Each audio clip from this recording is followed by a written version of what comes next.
Meus irmãos, bom dia, graça e paz do Senhor Jesus, tudo bem? Deus seja louvado por mais um dia, por mais uma oportunidade que nós temos de estar na presença do Senhor para louvar e bendizer o seu nome. Sou o pastor Marlon Moisés, falo aqui da Assembleia de Deus IEVAD, na Avenida Itaoca, 1701, Bom Sucesso, presidida pelo nosso pastor presidente José Rodrigues da Silva. Seja muito bem-vindo ao canal de nossa igreja. É um prazer imenso ter você aqui mais uma vez para participar da Escola Bíblica Dominical, a famosa EBD. E nesse trimestre maravilhoso, que é uma oportunidade grande que nós temos de aprofundar o conhecimento das Escrituras e ter uma manhã sempre de crescimento na graça e no conhecimento. Então Deus seja louvado pela sua vida, pela oportunidade que Deus nos concede estarmos juntos em mais uma manhã.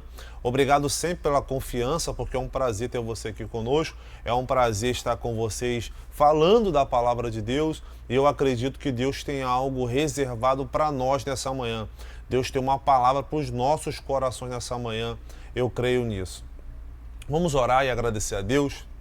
Soberano e eterno Deus, Pai de nosso Senhor e Salvador Jesus Cristo, graças te damos, ó Deus, por estar em sua presença.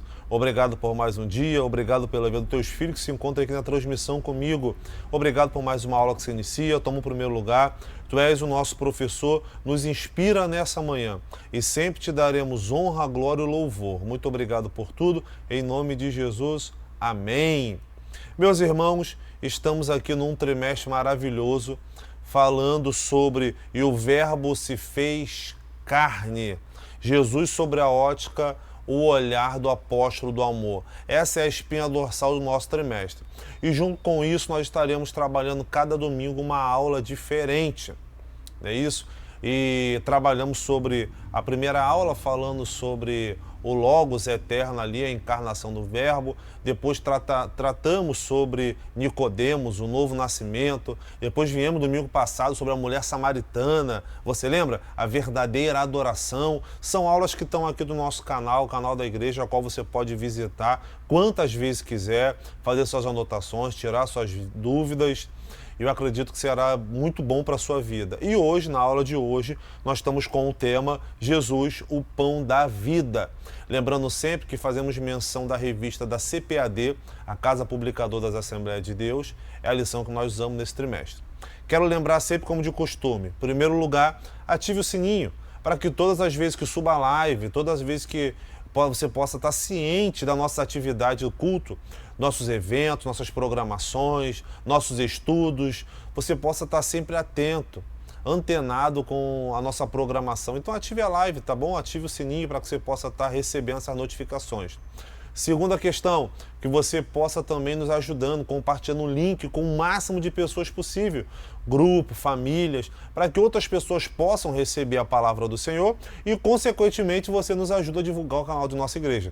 Então, se for possível, se você gosta, nos ajude, tá bom? Será um prazer imenso, a sua ajuda é de grande valia para a nossa vida. Quero lembrar também um outro ponto muito interessante, que o nosso chat está sempre liberado, tá bom? A nossa equipe teológica e pedagógica vai estar sempre disposta a te responder.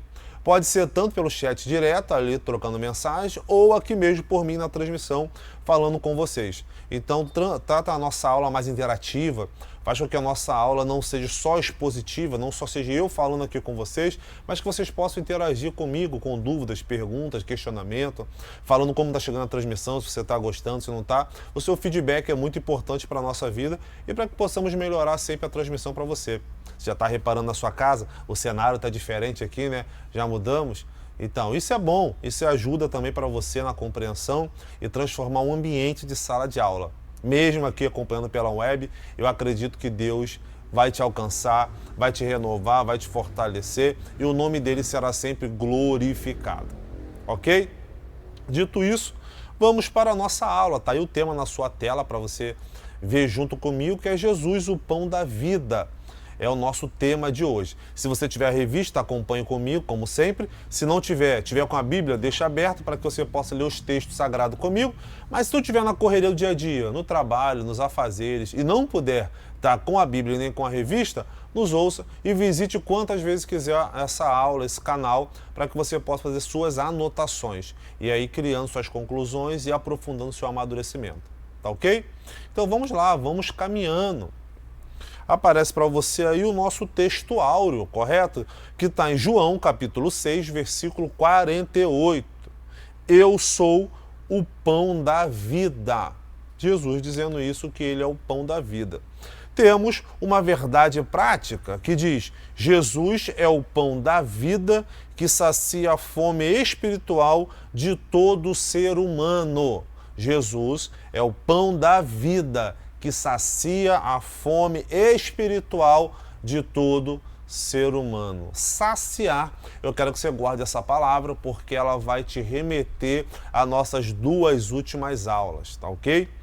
Temos também uma leitura bíblica em classe, que é bem longa, são compostas de 14 versículos, que é o capítulo 6 de João, o versículo 1 ao 14. É uma leitura longa, mas ela vai nos ajudar a compreender, a ter um pano de fundo melhor sobre aquilo que está acontecendo, ok?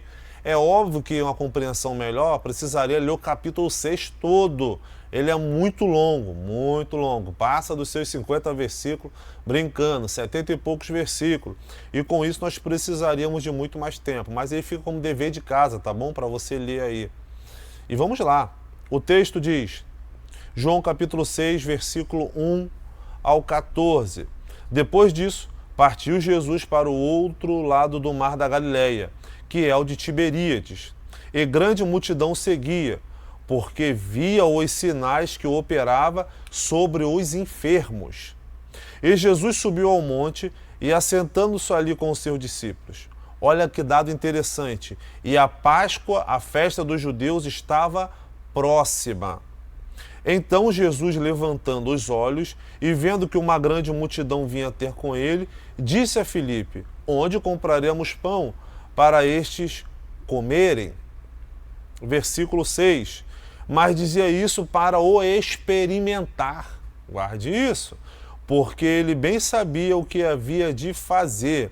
Filipe respondendo: 200 dinheiros de pão não lhe bastarão, para que cada um deles tome um pouco. E um de seus discípulos, André, irmão de Simão Pedro, disse-lhe: está aqui um rapaz que tem 5 pães de cevada e 2 peixinhos. Mas que é isso para tantos? E disse Jesus: mandei assentar os homens. E havia muitas relvas naquele lugar. Assentando-se, pois, os homens, em número de quase 5.000. E Jesus tomou os pães e, havendo dado graças, repartiu-os pelos seus discípulos, pelos que estavam assentados, e igualmente também os peixes, quanto eles queriam. E quando estavam saciados, disse aos seus discípulos: recolhei os pedaços que sobejaram, para que nada se perca. Versículo 13 e 14. Recolheram-no, pois, e encheram 12 cestos de pedaços de 5 pães de cevada, que sobejaram os que haviam comido.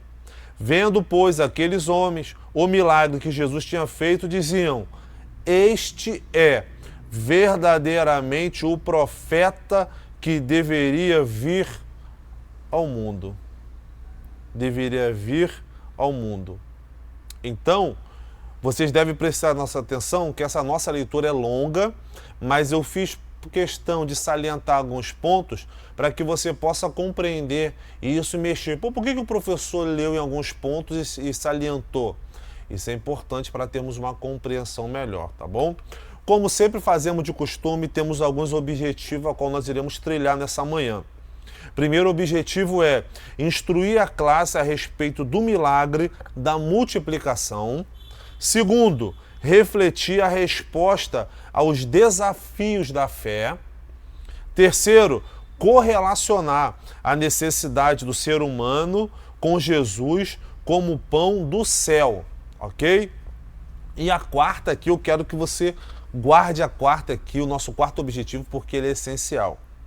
A espinha dorsal dessa aula de hoje é nos fazer compreender o significado de depender de Jesus como nosso alimento espiritual, diário, e como sua obra nos garante a vida eterna.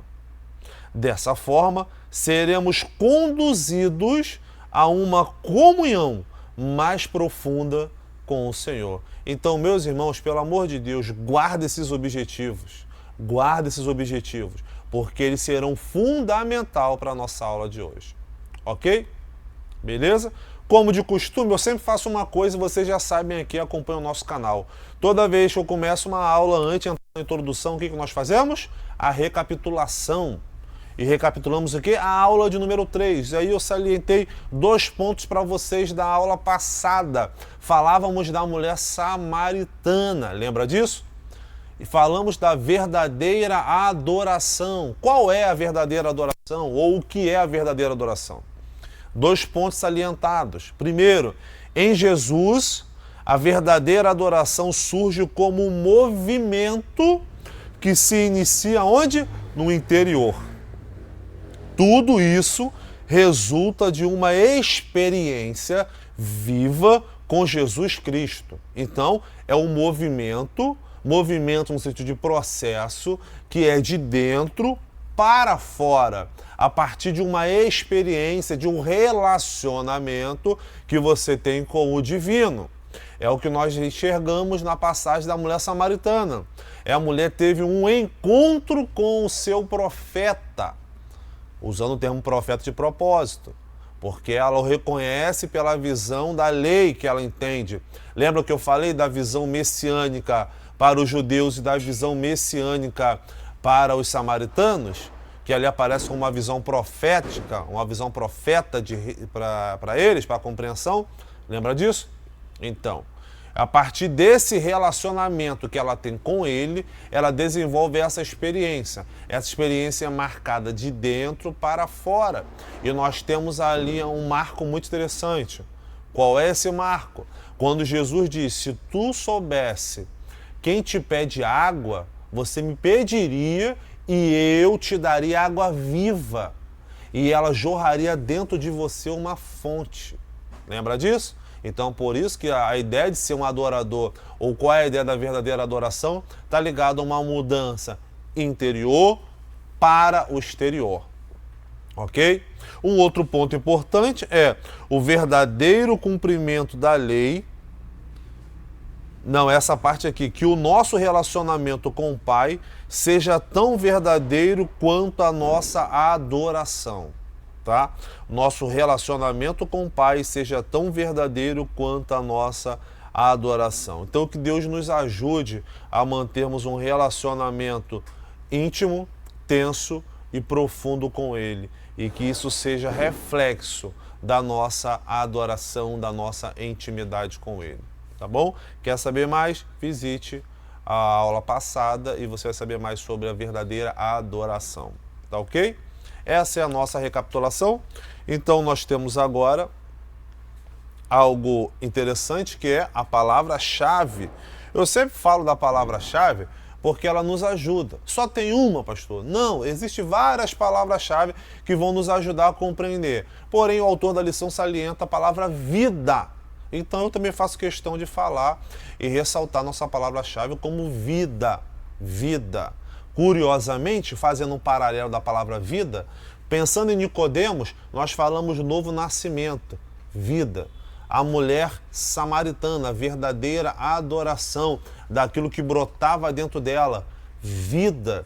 E agora vamos falar de Jesus como pão vivo, ou seja, vida que será transbordado nessa manhã, tá bom? Temos a introdução e vamos lá alguns pontos da introdução. Primeiro, o Senhor multiplicou pães e peixe para saciar a fome de uma grande multidão. Essa é a nossa ideia. No entanto, ele notou que as pessoas estavam focadas apenas nas suas necessidades materiais. Curioso. Preocupando-se unicamente em satisfazer a sua fome imediata. Era só naquele momento? Era só naquele bem material? Olha o que a nossa introdução já começa a mexer conosco. Que ele multiplica pães e peixes, mas os que estavam ali estavam preocupados apenas em momento. E se você lembra, nós estamos falando desde a primeira lição, que uma das ideias de crer e de permanecer no Evangelho joanino é a ideia de processo. Crer para o Evangelho de João é processo. Processo relacional, ou seja, continuidade. Jesus não quer abençoar você para que você se receba a benção hoje e vá embora e nunca mais volte. Pelo contrário, Ele quer que você desenvolva com Ele um relacionamento. Então, esse processo é muito importante. Então, você já percebe que temos uma multidão que está procurando Jesus apenas por momento, ou para satisfazer a sua vontade, as suas necessidades momentâneas, tá bom? O Evangelho apresenta Jesus como o pão da vida, destacando sua missão, isso é muito importante, de oferecer sustento espiritual e vida eterna ao pecador. Palavra também chave, tá? Vida eterna, tá bom? Isso é muito importante. Assim como o pão físico é indispensável para a sobrevivência do corpo, o Senhor Jesus é essencial para a saúde da alma, pois somente Ele pode saciar a nossa fome de Deus. Então, olha o paralelo. O Evangelho apresenta Jesus como o pão da vida. Vamos ver o paralelo entre o pão físico e o pão da vida que é apresentado ali, junto com a missão. Da mesma forma que tinha um propósito aos samaritanos, Jesus também tem uma missão aqui na Galileia, tá bom? Para depois partir para a Judéia, mas isso eu falo mais à frente. Em contrapartida, nós entendemos que o pão físico ele é indispensável, é comida para o corpo físico. Porém, junto com isso, o Senhor sacia a fome física que as pessoas precisam, mas também a fome espiritual, aquela que o ser humano busca em algum lugar resposta para saciar o seu vazio interior, o seu vazio existencial. E esse vazio só pode ser preenchido pela presença do Verbo encarnado. Tá ok? Essa é a nossa introdução para podermos falar um pouco dessas questões. Temos aí, vocês lembram que na aula passada eu comentei sobre isso, que podemos usar desenvolvimentos, tópicos, estruturas para poder desenvolver a nossa aula? Muito bem, está aí na sua telinha, aparece para você que nós temos, e eu coloquei hoje o termo tópico, para você se familiarizar, tá bom? Pode ser desenvolvimento, eu chamei de desenvolvimento 1, ou pode ser estrutura 1, então qualquer um dos termos que você vê usando por aqui, você vai estar bem ciente. Tá ok? Então vamos lá, o nosso tópico 1, ele possui um tema central, que é Jesus, a multidão e o milagre da multiplicação. E com isso ele possui 3 subtópicos, que fazem parte da nossa revista. Primeiro subtópico, a multiplicação de pães e peixes. Segundo subtópico, o milagre. E o terceiro subtópico, qual era o interesse da multidão? Que é uma pergunta, tá ok? Então vamos lá, pensando sobre isso, vamos comentar sobre a lição e aprofundar esse capítulo maravilhoso que nós temos, que é o capítulo 6. A narrativa do milagre, a qual nós vemos aqui dos pães e peixes, está presente nos 4 evangelhos, tá? Essa é a primeira informação. Que esse texto que você leu, você vai encontrar essa mesma narração nos 4. Lembro sempre que toda aula eu gosto de trazer uma novidade a respeito do Evangelho de João. E nessa manhã não vai ser diferente, tem novidade do Evangelho de João. Mas aqui nesse momento nós temos a narração que é encontrada nos 4 evangelhos, tá bom? No Evangelho de Mateus e Marcos, aqui tem uma coisa curiosa, há 2 episódios semelhantes, tá ok? E em que Jesus sacia a multidão. Então, se você analisar, seja Marcos capítulo 6 e o capítulo 8, e Mateus capítulo 14 e Mateus capítulo 15, você vai perceber que você vai encontrar os 2 episódios sendo de forma semelhantes nos evangelhos sinóticos. Porém, no Evangelho de Lucas, como no Evangelho de João, você só encontra um relato. Então, isso já é curioso. No Evangelho de João e no Evangelho de Lucas, apenas um relato da multiplicação. No Evangelho de Mateus e no Evangelho de Marcos, nós temos 2 relatos da multiplicação. Ou seja, ele tem que ser entendido de forma diferente e cada um dentro do seu contexto. Podemos fazer uma leitura sistemática? É óbvio, podemos, mas a nossa intenção aqui é entender e aprofundar as estacas naquilo que o Evangelho de João fala, ok? Nos evangelhos sinóticos, isso aqui é curioso, tá bom? Isso aqui já começa já apimentando a aula. Nos evangelhos sinóticos, são os discípulos que distribuem o pão, o alimento. Enquanto no evangelho de João, é o próprio Jesus que distribui os alimentos.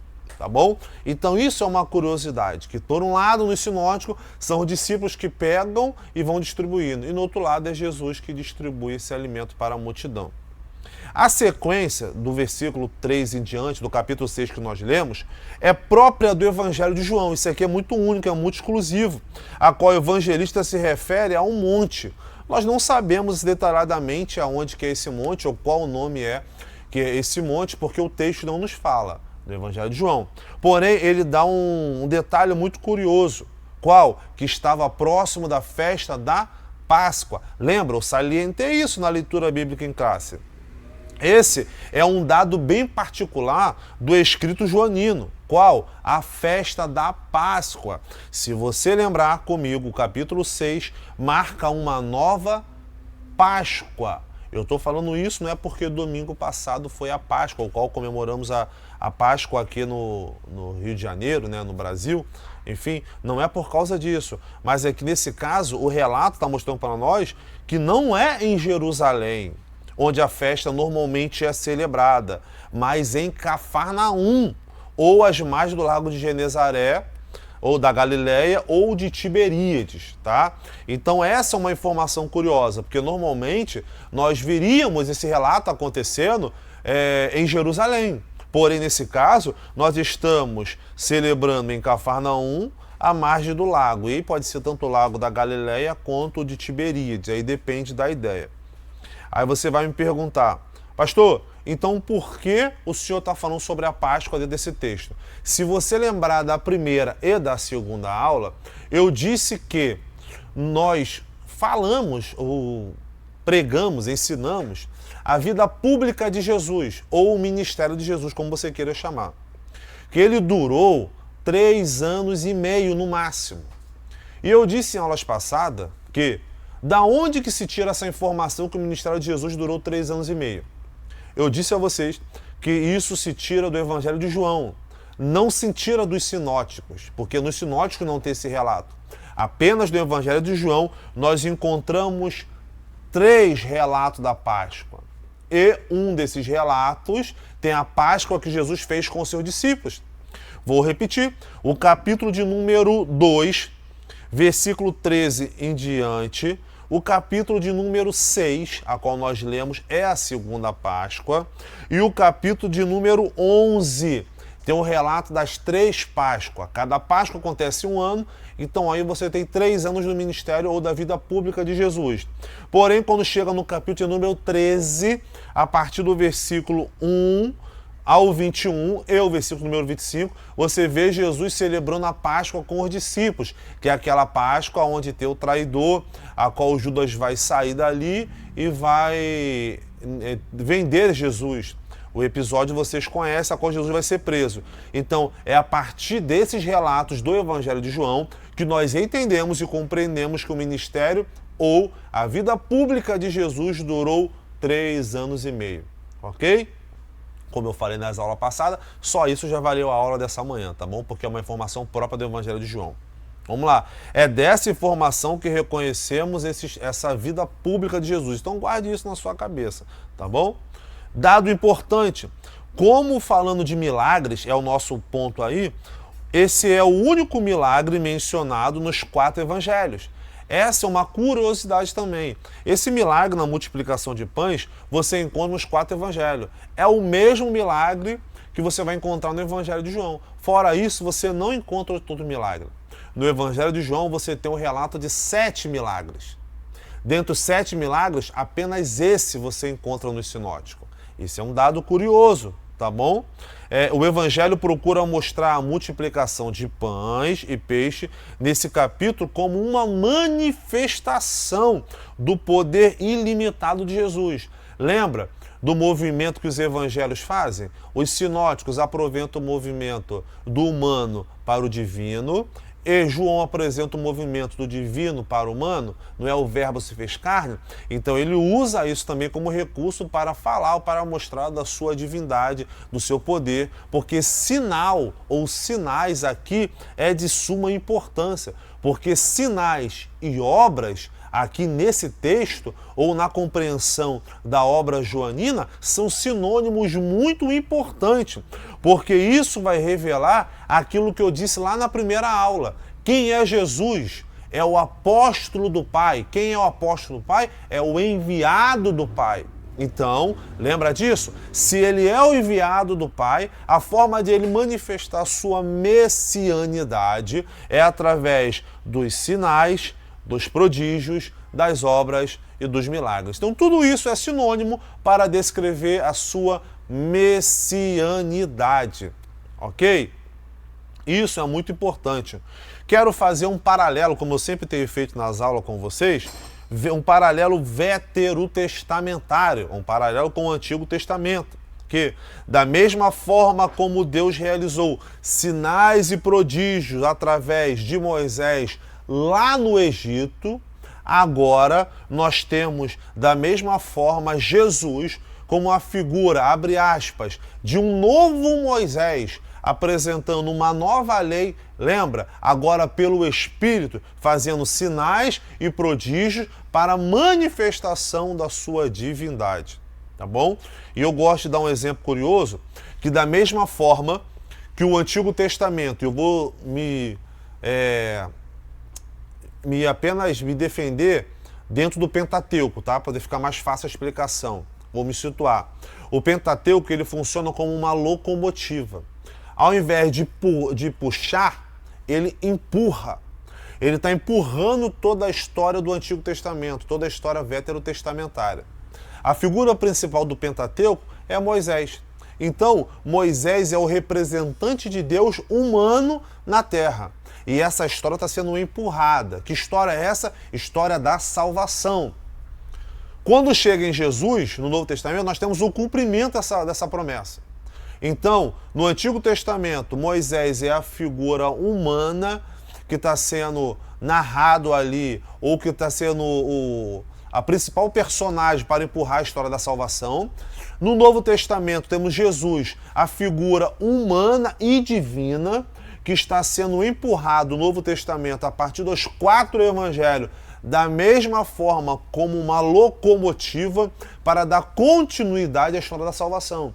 Porque ela não terminou em Jesus. A história da salvação, ela continua até os dias de hoje. Até a parousia, até a volta dele. Enquanto ele não voltar, a história da salvação ainda continua. Então, essa história da salvação, ela está vindo contando através do arco temporal da humanidade. Tá ok? Deus agora faz sinais e prodígios através de Jesus. O que ele fez na personagem do Moisés, agora através do seu filho está sendo manifestado esses sinais. Tá bom? Esse é um paralelo veterotestamentário que eu gosto de fazer. Uma coisa também para explicar sobre sinais e milagres, eu preciso trazer isso para vocês. Eu só contei na primeira, na segunda aula sobre isso. E aqui eu trago mais estruturado para vocês. Para nós pensarmos em uma estrutura macro. O que é uma estrutura macro do Evangelho de João? Compreender o Evangelho de João como um todo. Uma estrutura micro é apenas quando nós olhamos para uma perícope específica ou para um capítulo específico, tá bom? Então, o capítulo de número 6, a qual nós abordamos aqui como nosso pano de fundo, ele é uma estrutura micro que faz parte de uma estrutura macro. Qual é essa estrutura macro? É a história ou a narração, o arranjo que o Evangelho de João nos propõe. Então, o capítulo 1 do Evangelho de João, o versículo 1 ao 18, é o que nós chamamos na primeira aula de prólogo, ou a introdução, aquele que vai dar início à sua obra, tá bom?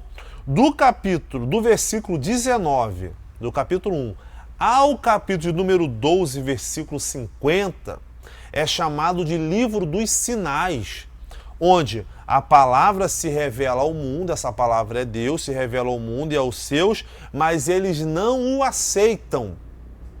Então, a partir do capítulo 13 do Evangelho de João, até o capítulo de número 20, é o livro da glória, aonde para aqueles que aceitam a palavra de Deus e guardam e as praticam, ele revela a sua glória, revela o Pai, ele mostra a sua ressurreição, a sua ascensão e leva essas pessoas para um relacionamento mais íntimo, mais intenso e profundo com o Pai. Porém, o capítulo 21 é o epílogo ou a conclusão da obra. Por que eu disse isso? Porque os milagres, o capítulo 6, ele está dentro do bloco dos sinais. Então, guarda isso.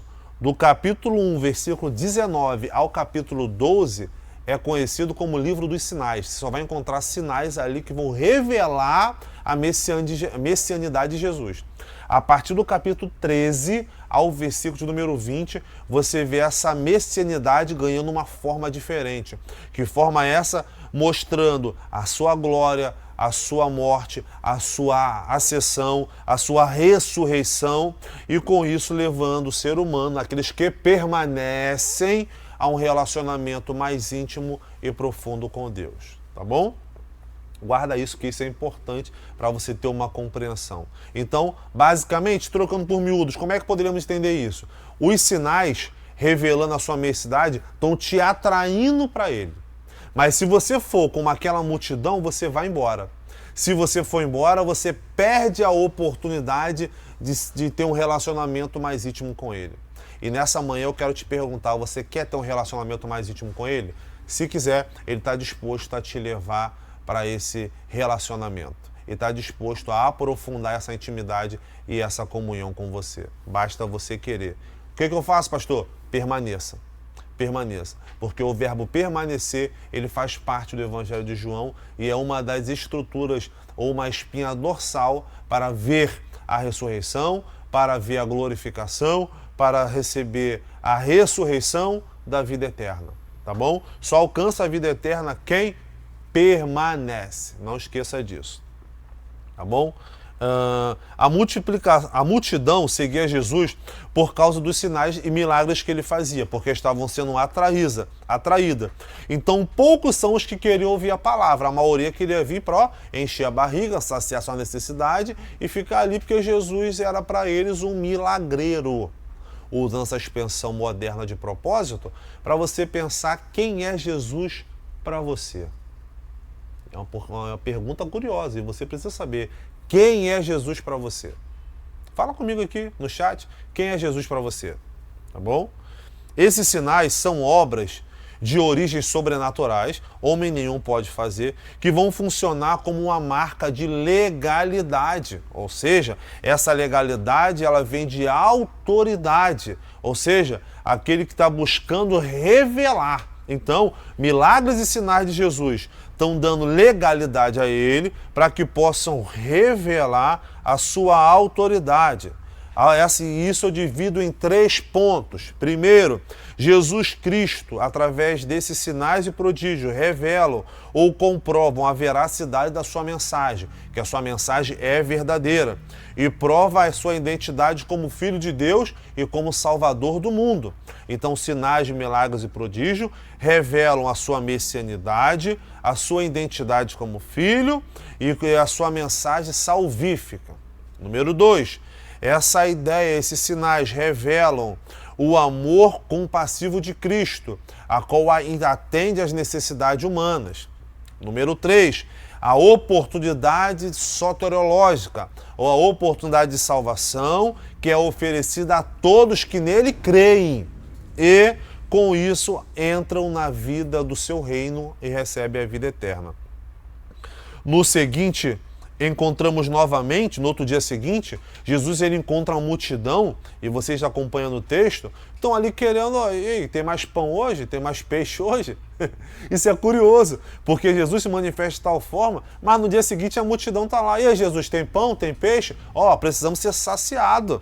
Então Jesus fica inconformado com isso e fala, olha, vocês estão procurando um alimento que perece, mas estão ignorando o verdadeiro alimento. O verdadeiro alimento é esse que garante vida eterna. Vocês só querem o já, o agora, o momento. Enquanto eu, além disso, estou disposto a oferecer aquilo que vai garantir o seu passaporte para a eternidade.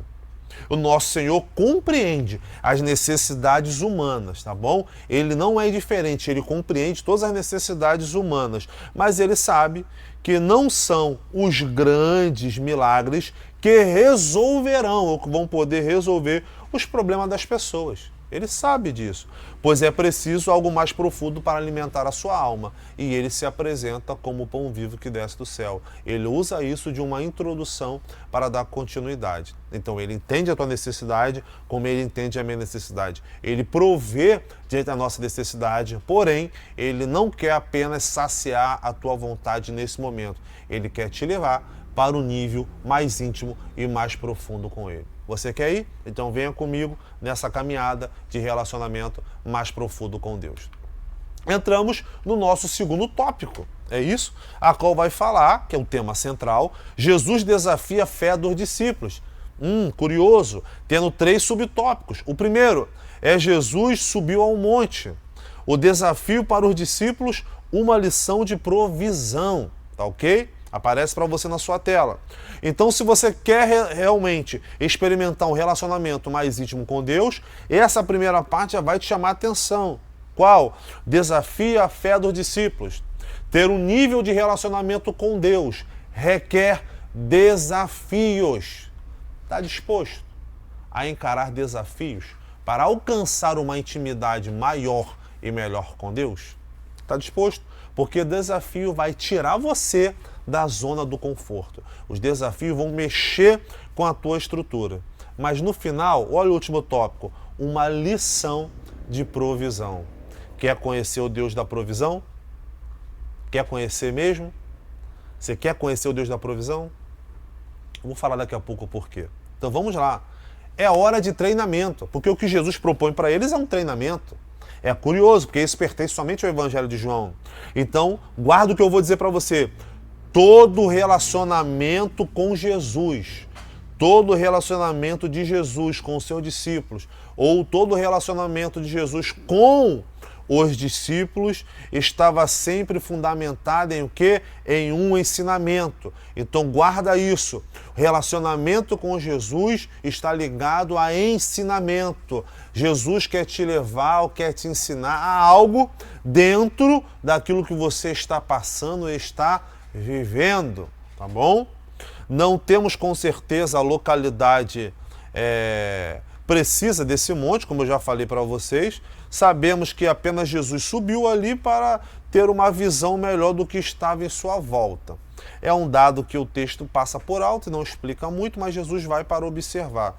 E nessa observância ele está também, ou ele vai conduzir os discípulos como um pedagogo para ensiná-los a ter uma experiência sobrenatural. Meus irmãos, sabe o que eu aprendo com isso? Que o que Jesus mais quer é nos levar a ter uma experiência sobrenatural com Ele. E eu quero ter essa experiência. Se você quer também, então fique atento aos ensinamentos de Jesus, porque Ele vai te conduzir para um nível a qual você nunca teve de intimidade com Deus. A partir dali, o nosso Senhor avistou uma multidão que estava se achegando. Ele sobe no monte, tem aquela visão e observa que a multidão acaba chegando e está dirigindo o seu encontro. Logo, nós temos um problema. Problema esse que é chamado de fome. Por quê? Vem a multidão de vários lados.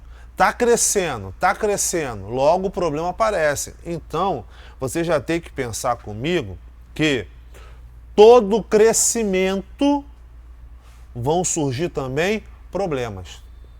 Agora, como que nós, como que eu, como que você vai lidar com o crescimento, com esses problemas? Vai determinar como isso vai acabar. Se nós não soubermos lidar com o crescimento, porque junto com ele vem problemas, nós vamos perder a oportunidade de experimentar algo novo da parte de Deus. Se você lembrar, em Atos dos Apóstolos, capítulo número 6, a igreja está crescendo.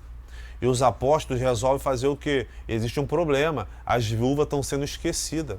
Então o que eles fazem? Levantam homens ali, 7 varões, inclusive Estevão, para que possam servir a mesa, para que eles possam dedicar à oração e à palavra E esses que estão ali, que nós chamamos de diáconos, estão ali para servir a mesa e não deixar ninguém sem provisão. O que é isso? É observar que a igreja está crescendo, a bênção do crescimento está acontecendo. O texto diz que o Senhor multiplicava vidas naquele lugar todos os dias.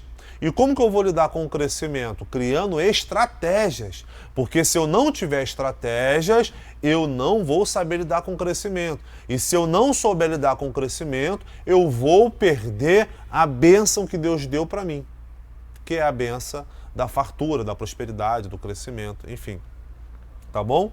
Então a pergunta é, temos um problema, a multidão chegando, a fome está alcançando. Como vamos alimentar essa galera toda? Se você pegar os textos dos evangelhos e analisar, tem mais de 5 mil homens naquele lugar. Então, se você pensar que tem mais de 5 mil homens, se você botar mulheres, todos casados, tem mais de 10 mil pessoas.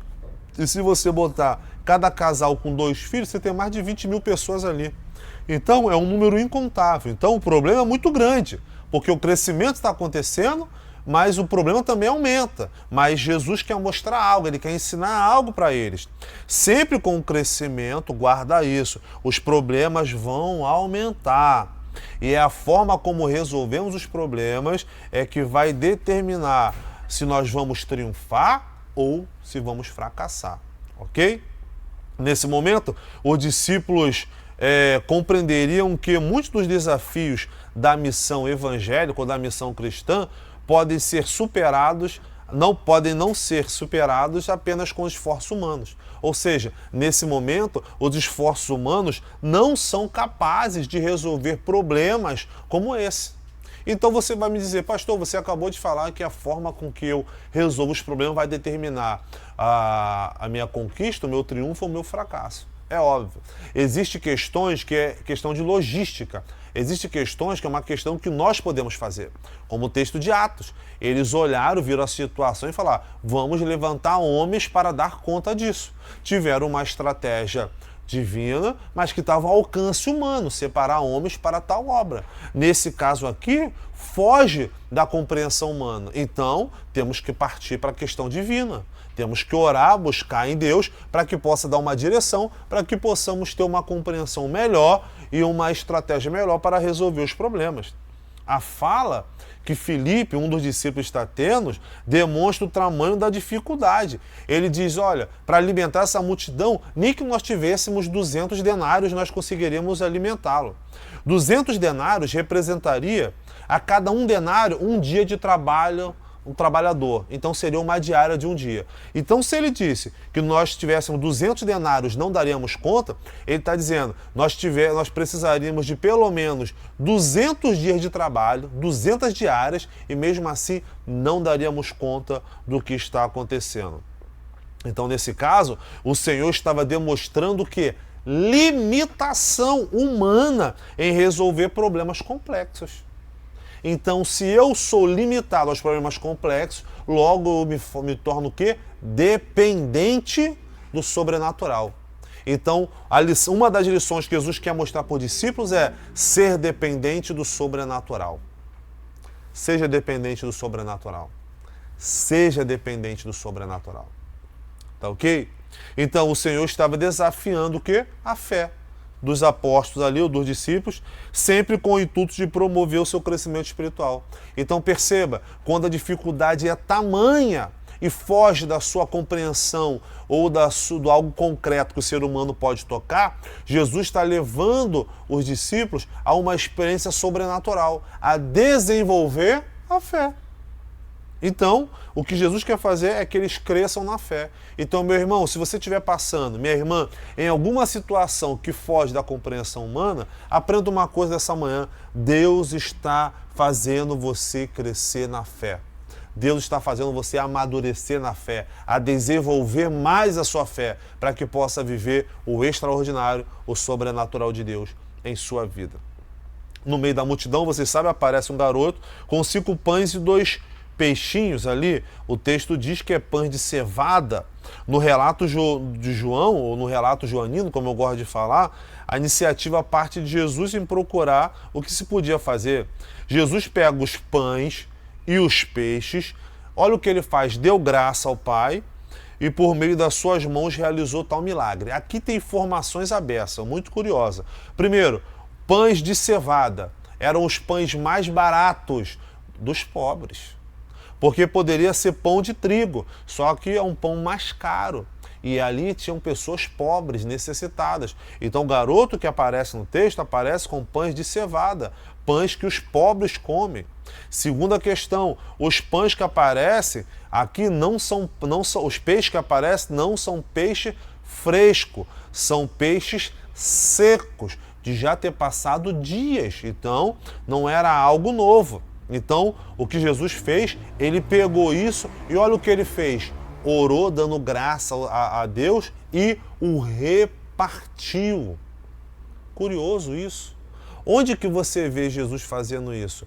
Pegando o pão, dando graça e repartindo. Curiosamente, essa aqui é uma prolepse, ou seja, uma informação antecipada. Pastor, que prolepse é essa? Esses pães e peixe dentro do relato joanino já é uma informação antecipada da ceia, pegar o pão, dar graças e repartir. Então o texto já está dando uma informação antecipada para nós da morte dele, de como ele vai morrer e da ceia que vai acontecer lá na frente, a ceia pascual que ele vai ter com seus discípulos. Então isso é uma prolepse, uma informação antecipada. Ele está preparando tudo isso, o cenário, para entrar onde? No pão vivo que desceu do céu. Então, olha que curioso. Antes dele manifestar ou falar sobre o pão vivo que desceu no céu, ele pega esse pão, reparte, depois de ter dado graça, e distribui. Ele já está mostrando ou revelando de forma indireta o que vai acontecer com o seu corpo, ou o simbolismo que tem através do seu corpo. Qual é a lição que nós podemos tirar disso? É que Deus sempre vai nos surpreender com soluções extraordinárias. Fala sério, fala aqui comigo. Você já leu esse texto várias vezes. Você já tinha reparado nessa questão? Dessa solução? Da multiplicação do peixe? Acredito que sim, porque é um texto conhecido. Mas já tinha reparado nessa forma de ele pegar, dar graças e repartir para mostrar comunhão, relacionamento, aliança, intimidade? Lembra o que eu estou falando desde o início? Relacionamento, comunhão? Tá aí, curiosidade do texto. Boa para nós? Então, para experimentar a provisão, você primeiro vai ter que encarar a escassez. Então, olha, quer experimentar o Deus da provisão? Vai ter que estar disposto a passar a escassez. Agora ninguém mais vai querer conhecer a provisão. Mas, irmãos, estar no momento de escassez é a oportunidade de conhecer o sobrenatural. Estar no momento de dificuldade é a oportunidade para experimentar o que Deus tem para fazer. Aquilo que mãos humanas não podem, aquilo que os pensamentos humanos não podem, aquilo que a conclusão humana não pode. Simplesmente o sobrenatural. Então posso te dar uma palavra nessa manhã? Saia do seu natural e experimente o sobrenatural de Deus. Saia do seu natural e experimente o sobrenatural de Deus na sua vida. Deus seja louvado. Essas informações que nós temos, e eu vou dar um dado específico para você. Se você reparar lá no versículo 13, no capítulo 6, acontece uma coisa muito curiosa. Já falo isso para nós entrarmos num terceiro tópico. Ele vai falar que depois de ter partido o pão e peixe, sobram 12 cestos cheios de pedaços de pão de cevada. Eu não sei se você já parou para reparar isso no texto, lá no versículo 13, tá bom? O texto diz: assim, pois, o fizeram e encheram 12 cestos de pedaços de 5 pães de cevada que sobraram os que haviam comido. Curiosamente, não sobrou pão inteiro, sobrou pão pela metade, pão partido. Primeira questão. Segunda questão, não sobrou peixe, só sobrou pão. O texto não fala. Pode olhar comigo o texto que não fala. Agora, por que não fala do peixe? E por que fala do pão partido? Isso aqui é lindo. Isso é um dado do Evangelho de João. Primeiro, possivelmente o motivo que não se fala de Jesus de enfatizar Jesus a ideia do pão e não do peixe, ele já está dando uma informação antecipada do discurso que ele vai falar do seu próprio corpo. Então, primeiro, a informação que nós temos é, possivelmente, o autor coloca sobre 12 cestos com pedaços de pães, porque ele vai dar continuidade ao diálogo, à sua narrativa, a falar do seu corpo como pão. Essa é a primeira questão. Segunda questão, os pães não estão inteiros, estão partidos, porque o texto está apontando para a comunhão, relacionamento, texto da ceia, tá ok? Terceiro, porque o pão ou os pães é sinal de vida, saciedade e sustento. Então, quem é Jesus? O pão da vida. Ou seja, ele é o teu sustento, ele é que te sacia, ele é a vida que vai correr dentro de você. Por isso, esse é um dos motivos muito fortes que o autor trabalha ou enfatiza a ideia do pão. Ok? Tudo tranquilo até aqui? Beleza? Posso continuar de boa? Qualquer coisa, comente aqui no chat. Agradeço os irmãos que estão aqui presentes. Que Deus abençoe a sua vida sempre. Então, interage conosco. Sempre é um prazer ter você aqui, tá bom?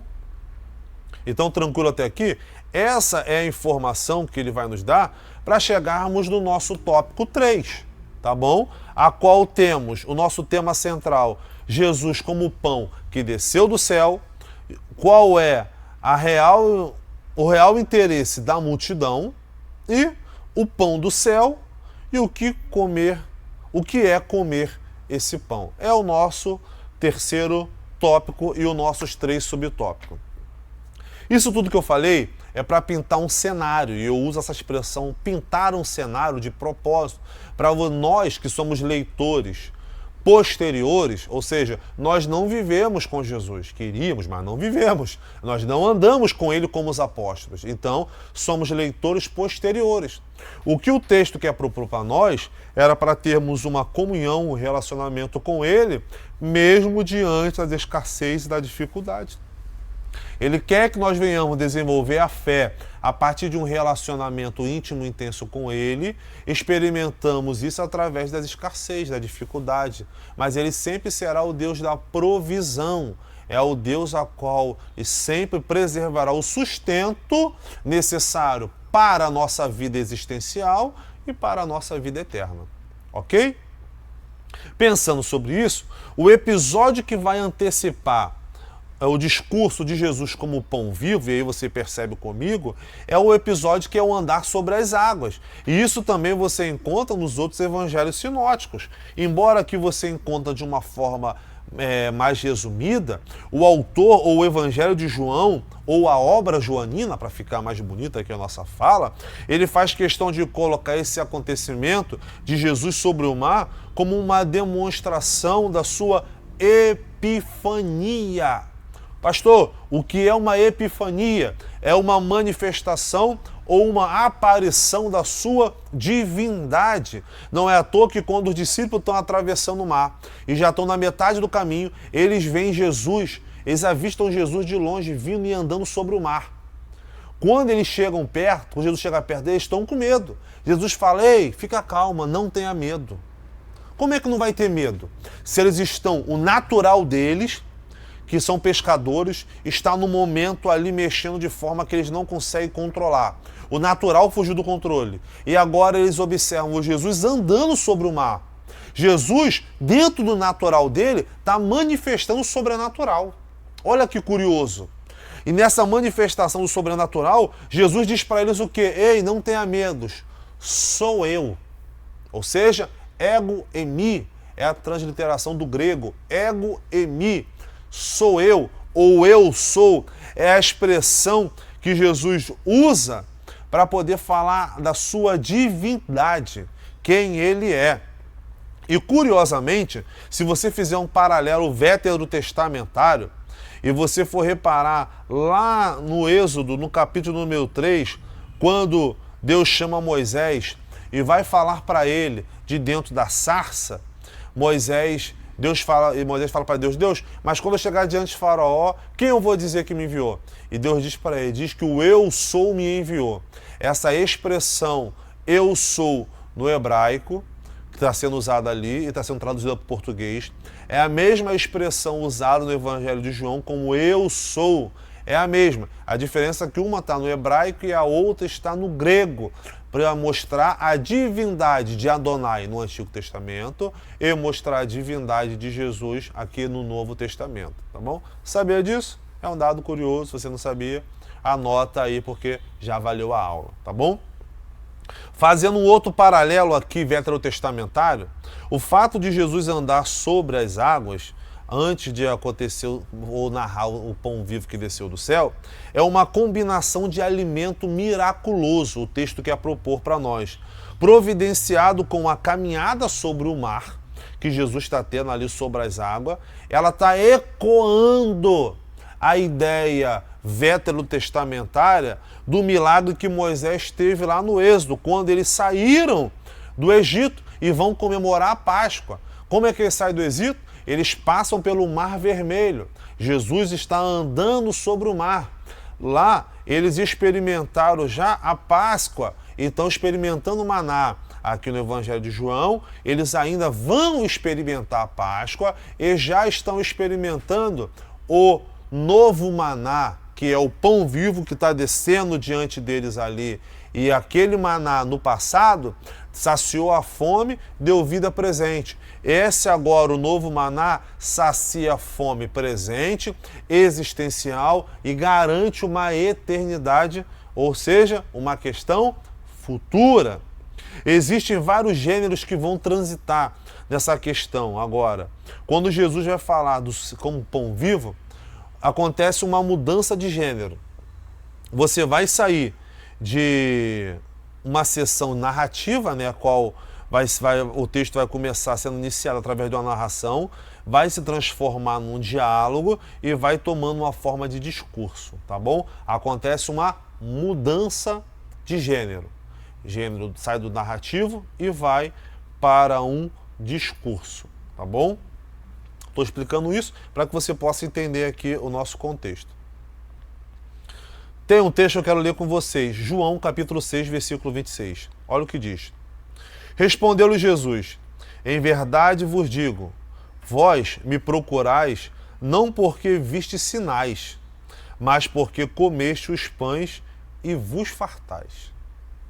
Jesus está dizendo, vocês estão me procurando não pelos sinais que eu manifesto, para testificar, para confirmar, para dar legalidade à minha messianidade. Pelo contrário, vocês estão me seguindo por causa dos pães que vocês se fartam. Jesus faz uma analogia para ensinar aos seus discípulos e seguidores que estão em volta, que é a multidão, que além do suplemento material, que é o pão e o peixe, há uma fome na alma no ser humano que pode ser saciada pela presença dele. Então não é só o exterior, mas também o interior que faz a diferença na vida do ser humano. Tá bom? E precisa ser saciada. Se você reparar, eu estou usando essa expressão saciada junto com o texto de propósito, porque ela vai te remeter à aula retrasada e à aula passada. A aula retrasada, Nicodemos queria saciar ou entender a sua existência através de um novo nascimento, e a mulher samaritana queria encontrar para ter a sua vida saciada através da água. Ou seja, tanto Nicodemos no nascer de novo, quanto a mulher samaritana em procurar a água que saciaria a sua sede, estão apontando para algo existencial dentro do ser humano que só é curado, tampado, enxergado, só chega através de Deus, tá bom? Só Deus é capaz de controlar isso. Com isso eu quero dar também um parecer para vocês. Lembra que desde a primeira aula eu falei que tem algumas coisas que servem para nós entendermos e compreendermos melhor o Evangelho de João? Lembra disso? Se você não lembra, volte e reveja nossas aulas sobre essa questão. Existe aqui algumas questões a qual eu vou chamar de chave hermenêutica, ou seja, chave de interpretação para que possamos compreender melhor isso que Jesus está falando. O Evangelho de João está usando uma linguagem, primeiro, simbólica Lembra? Falei sobre isso, que alguns símbolos surgem como base material de significado e com apropriação espiritual da realidade. Jesus está propondo, através de algo material, para uma compreensão espiritual, para revelar a necessidade da existência humana. Segunda questão, Jesus usa palavras de duplo significado ou ocorrência, que vão ser mal entendidas pelos seus interlocutores, para que ele possa chegar a uma verdade que o ser humano busca por si só. Lembra disso? Falei isso nas aulas passadas, ou na aula passada. Nesse caso, Jesus precisa aprofundar o assunto quando a maiêutica joanina não é compreendida. Lembra a aula passada? A maiêutica joanina é aquela, através do discurso de Jesus, a qual faz com que o ouvinte receba a palavra e por si só chegue à verdade. Quando isso não acontece por causa de uma má compreensão, Jesus ele aprofunda o assunto para revelar o que ele quer, tá bom? Então, o Senhor compreende que a percepção da multidão sobre ele era puramente social, por causa da questão de saciar sua necessidade, mas eles desejavam um líder que satisfazesse as suas questões materiais. Não é à toa que depois eles vão querer propor Jesus como um rei, porque estão querendo alguém que possa saciar toda a sua necessidade física. Se você prestar atenção, não é muito diferente do que está acontecendo na atualidade com alguns sermões, algumas pregações, com alguns ensinos. Parece que Jesus é um gênio da lâmpada, a qual você vai lá, esfrega, faz 3 desejos e ele realiza. Parece que Jesus virou o empregado, a qual eu peço e ele tem que fazer. Ou melhor, vou trocar minhas palavras. Eu dou ordem e ele tem que me obedecer. Porque é esse tipo de ensinamento que tem surgido, que é um ensinamento falso. Isso nega a verdade do Evangelho, expressão paulina. Então, ou seja, eles estão procurando Jesus somente pelo que ele pode fazer para o seu bem físico. E eu sou obrigado a te perguntar isso. Fala comigo aqui no chat. Por qual motivo você tem procurado a Jesus? Por qual motivo você tem ido até Jesus? Preste atenção numa coisa. Servimos ou buscamos a Jesus por pelo menos 2 questões. Primeiro, pelas coisas que ele faz e por aquilo que ele é. O problema da multidão aqui é que só quer Jesus pelo que ele faz. Eles não estão querendo Jesus pelo que ele é. Então, por isso que eu te perguntei no início, quem é Jesus para você? Se você souber quem é Jesus, você vai servir a ele pelo que ele faz na sua vida, obras, ações, sinais, e pelo que ele é. E o que ele é, pastor? Ele é o eu sou. É a sua identidade divina, o verbo encarnado. Ele é o Filho de Deus, aquele que nos veio e nos dá a oportunidade de alcançarmos a salvação. Ele é Deus. Glória a Deus por isso. Glória a Deus. Da mesma forma que no Êxodo tinha um maná para saciar a fome momentânea, agora nós temos Jesus como o pão vivo que desceu do céu, o novo maná, que vai saciar a nossa fome para a eternidade. Então aquele vazio que o ser humano busca e não alcança, porque está faltando algo nele, podemos hoje ser preenchidos por causa da presença do nosso Senhor e Salvador Jesus Cristo. Aleluia. João capítulo 6, versículo 27. Trabalhai não pela comida que perece, mas pela que subsiste, para a vida eterna, a qual o Filho do Homem vos dará, porque Deus, o Pai, o confirmou com o seu selo. Texto brilhante, vou ler de novo. João 6, 27. Trabalhai, não pela comida que perece, mas pela que subsiste, para a vida eterna, a qual o Filho do Homem vos dará, porque Deus o Pai o confirmou com o seu selo. Temos aqui 3 elementos característicos. Primeiro, o pão vivo, ele permanece para a vida eterna. Segundo, será dado pelo Filho do Homem. E terceiro, é selado pelo Pai. A vida eterna indica uma qualidade diferente de vida, independente de ser vida presente ou vida futura. O que Jesus está propondo é uma qualidade de vida.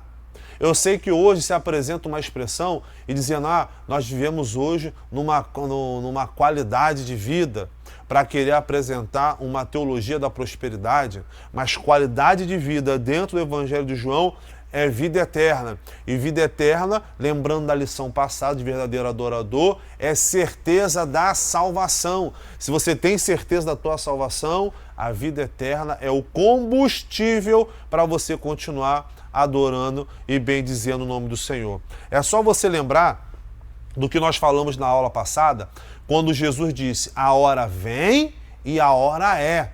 Lembra disso? Isso é chamado de escatologia futura e presente.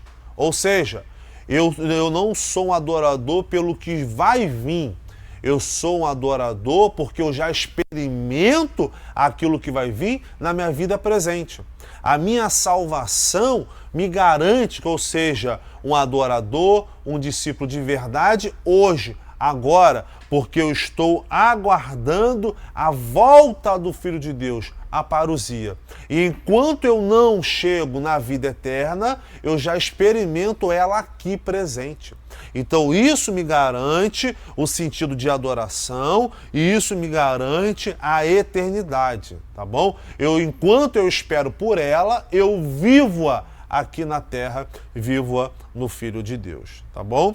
O propósito do Evangelho de João, estou falando isso desde a primeira aula, é crer que Jesus é o Filho de Deus. E você crendo que Ele é o Filho de Deus, você está sendo caminhado ou está em caminho para a vida eterna, ok? João capítulo 6, versículo 28 e 29. Dirigiram-se, pois, a ele perguntando, que faremos para realizar as obras de Deus? Respondeu Jesus, a obra de Deus é esta, que creais naquele que foi enviado. Tá bom? Então, a obra é essa de crer naquele que foi enviado. Se você crer, receberá a vida eterna, através do que você crê que ele é o Filho de Deus. Eles vão ter um choque, e aqui eu começo a caminhar para o fim. Nesse discurso, Jesus está dizendo que ele é o pão da vida. Vocês lembram que ele vai falar, olha, quem não comer da minha carne, não beber do meu sangue, não tem parte comigo. E isso, para os judeus, para quem está na sua volta ali, é uma aberração. Isso é algo que mexe com eles, porque ao mencionar dessa parte da sua carne, do seu sangue, é óbvio que ele está apontando a sua morte na cruz, e é uma informação antecipada da ceia do Senhor. Eu já disse para você isso, que é uma prolepse. Eles estão tendo essa informação, então isso não está ecoando bem nos seus ouvidos. Por quê? Porque no livro de Levítico, capítulo número 17, versículo 11, diz, porque a vida da carne está no sangue, eu vos lá tenho dado sobre o altar, para fazer expiação pela vossa alma, porquanto é o sangue que fará expiação em virtude da vida. Então, ou seja, enquanto é expiação, tranquilo. Mas quando ele falou que tinha que comer da carne e beber o sangue, aí deu ruim. Aí desandou tudo. Ou seja, eles estavam entendendo de forma literal. Estavam entendendo que precisava comer literalmente o corpo e beber literalmente o sangue de Jesus. E isso seria uma aberração, porque através dessa aberração eles seriam até expulsos das suas práticas religiosas. Então a multidão está pedindo pão para saciar sua fome e não está entendendo que ele é esse pão vivo ali que desceu do céu. A mulher samaritana pediu água para beber e não entendeu que ele é a fonte que vai jorrar dentro de cada um de nós ou das pessoas. O versículo 35 vai dizer, Jesus diz, eu sou o pão da vida e quem vem a mim jamais terá fome e o que crê em mim jamais terá sede. Eles não estavam entendendo que esse pão, Jesus estava se referindo ao pão ali, estavam entendendo que era físico, a coisa ia comer a carne de Jesus e beber o sangue. Isso estava causando uma loucura nos pensamentos dele. Enquanto o próprio versículo 35 diz que ele é o pão da vida. Quem vem, ouve as suas palavras, guarda, aceita a mudança, aceita a transformação, aceita-o como filho de Deus, jamais terá fome. lembra da mulher samaritana? Vai jorrar dentro dela uma fonte inesgotável, tá bom? Que ele vai, até falar isso antes do derramamento do Espírito Santo. E quem tem sede é aquele que crê. E, ou seja, ele vai saciar todas as necessidades humanas. Vou abrir um parênteses bem rapidinho aqui, tá bom? Algumas tradições cristãs, não vou citar nomes, tá bom? Elas vão pegar esse texto e o texto da ceia para entender que Jesus está falando da sua literalidade do corpo e do sangue, a qual nós chamamos de transubstanciação.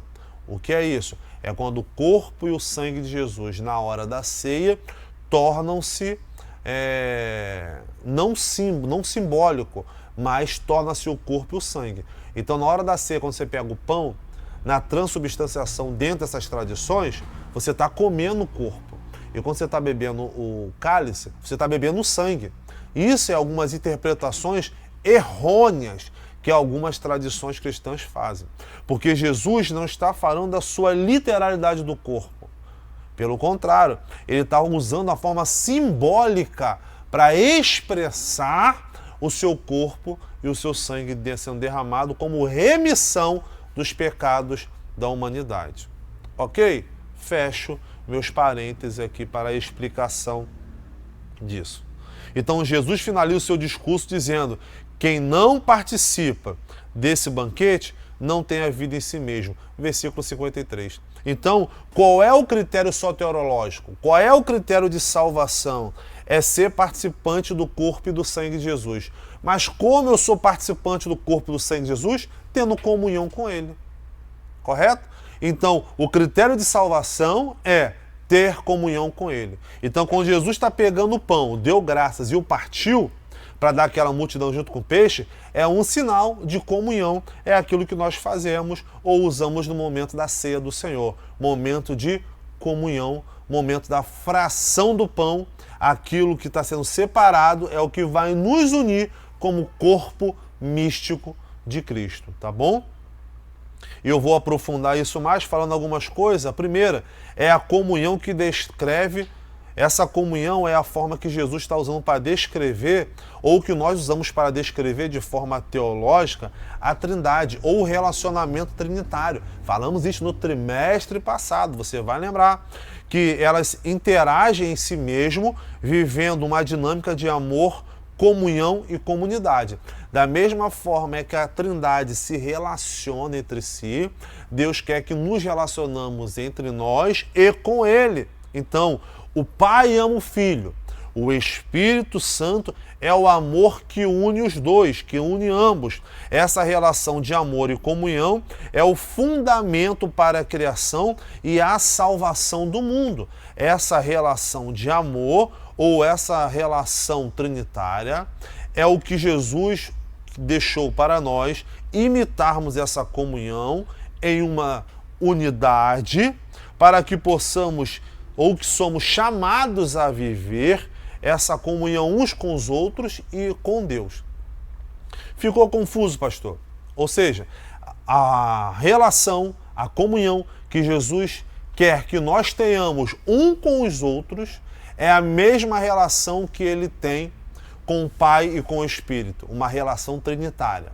Essa relação trinitária ela é repartida, é dividida com nós. Então nós, como igrejas, podemos experimentar essa relação em comunhão trinitária através da comunhão e do relacionamento a partir do corpo e do sangue de Cristo. Membros separadamente, mas junto, corpo místico de Cristo. Tá ok? É uma parte mais delicada, porque é uma parte teológica para se explicar, mas acredito que ficou tranquilo. Beleza? Caminhando para concluirmos. Versículo 40 do capítulo 6. De fato, a vontade do meu Pai é que todo homem que vir o Filho e nele crê tenha vida eterna. E eu ressuscitarei no último dia. Vou ler de novo. João 6,40. De fato, a vontade de meu Pai é que todo homem que vir o Filho e nele crê tenha vida eterna. E o ressuscitarei no último dia. Ok? Então, Isso é o que Jesus crê, isso é o que ele propõe: relacionamento, comunhão, intimidade, vida eterna. Tá bom? Para fazer a conclusão da nossa aula, separei 3 pontos importantes e aí concluiremos nossa aula. Primeiro, Jesus é o pão da vida e aquele que se alimenta da sua palavra satisfaz a sua fome espiritual e recebe a vida eterna. Segunda conclusão, o nosso Senhor é o pão que veio do céu, um alimento inextinguível que nos nutre para sempre. Esse é muito importante. Terceiro, o pão espiritual é identificado a Jesus e o dom da salvação ao doador, visto que no final de contas a salvação é uma relação pessoal com o doador da vida. E tem mais um ponto para fecharmos, são 4 pontos aqui. Jesus não veio simplesmente para satisfazer a fome terrestre, mas para dar o pão que alimenta o povo para a vida eterna, por meio da sua revelação, quanto da sua carne e sangue. O Verbo se fez carne e habitou entre nós para nos dar a oportunidade. Quem é Jesus? Ele é o pão da vida. Que nessa manhã você possa ter tido uma aula abençoada, possa ter tido, a sua mente possa ter aberto para compreender quem é Jesus e ver como importante é essa comunhão, esse relacionamento que precisamos ter com Ele. Deus te abençoe sempre poderosamente. Obrigado pela participação conosco, obrigado pela confiança, obrigado por mais uma aula você estar aqui conosco. Eu acredito que você possa aprofundar o seu conhecimento mais e mais no Evangelho Joanino e creio que cada aula Deus tem uma palavra especial, tá bom? Logo mais às 10h30 teremos o nosso culto pela manhã. Continue na live conosco e para que você possa nos acompanhar no culto, e acredito que Deus ainda continuará a falar aos seus corações, tá bom? À noite, às 18h30, temos culto de louvor e adoração. Você é nosso convidado. Venha com a sua família, venha com seus amigos, traga seus colegas, venha cultuar Deus conosco. Avenida Itaoca, 1701, Bom Sucesso. Assembleia de Deus e EVAD. Venha estar conosco, será um prazer receber aqui, tá bom? Obrigado mais uma vez pela confiança, que Deus te abençoe poderosamente. Vamos orar e agradecer a Deus por esse momento? Soberano e eterno Deus, Pai de nosso Senhor e Salvador Jesus Cristo, graças te damos. Obrigado, meu Deus, por essa aula. Obrigado pela vida dos teus filhos aqui presente. Obrigado por essa palavra, que ela possa ficar guardada em nossos corações, que possamos, meu Senhor, sair daqui mais alimentados, mais fortalecidos, em uma comunhão, em um relacionamento íntimo contigo. Meu Senhor, firma os nossos pés na sua presença, nos ajuda a cada vez mais e mais a te conhecer como Deus da provisão, porque através do nosso natural, o Senhor nos leva a um sobrenatural, para que possamos desenvolver melhor a nossa fé. Muito obrigado por tudo, abençoa a vida dos meus irmãos, em nome de Jesus, amém. Deus te abençoe, fique com Deus.